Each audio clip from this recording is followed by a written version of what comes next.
Mr. Nasser, if you became president, what fiscal policy measures would you put in place to fight the current state of inflation in the country?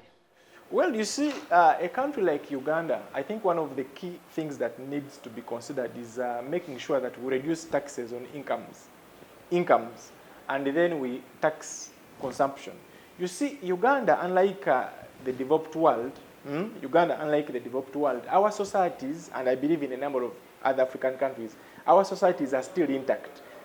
That when my brother gets a salary, for example, he has like 10 or so people to look after.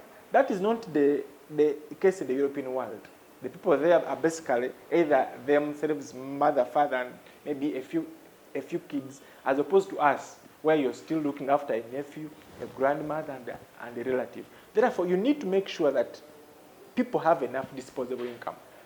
Singapore took a similar approach where the income tax, the VAT, is lower so that people have money to spend. Here we have a 30% or even so tax on incomes. And at the end of the day, people are left with less disposable income. When people have less disposable income, that means that is going to affect their purchasing power. They cannot purchase. In fact, the president at one point in time came out saying that Uganda produces a lot of milk and eggs, and therefore, in my understanding, I disagree with that.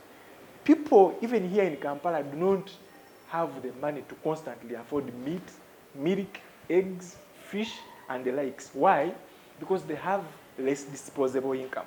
And therefore, if you have a country where a few people have a good purchasing power, it affects the consumption of even the commodities that would be necessities. Very few people can afford milk on a daily. Why? Because they have less disposable income. So for me, my fiscal policy would be to ensure that people have enough disposable income. Then you go ahead and tax consumption. Because when people have the money, they buy the eggs, then you are keeping the person who is in the production of eggs, the production of meat, the growing of rice and others in a business.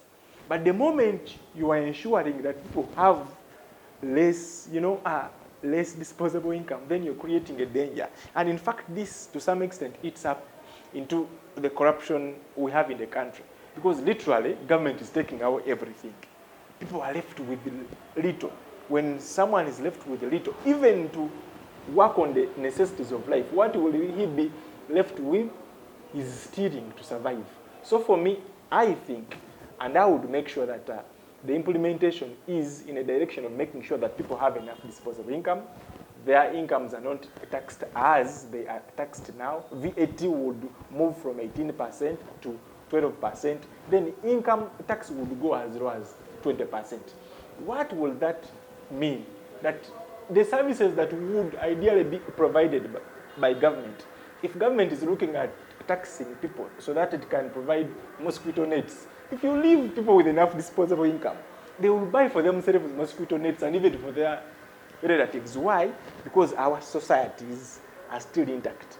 And again, having enough disposable income means that people will purchase the meat, purchase the milk, purchase the eggs, purchase the vehicles, and in doing so, they're paying taxes. You get my point. That would be my fiscal policy.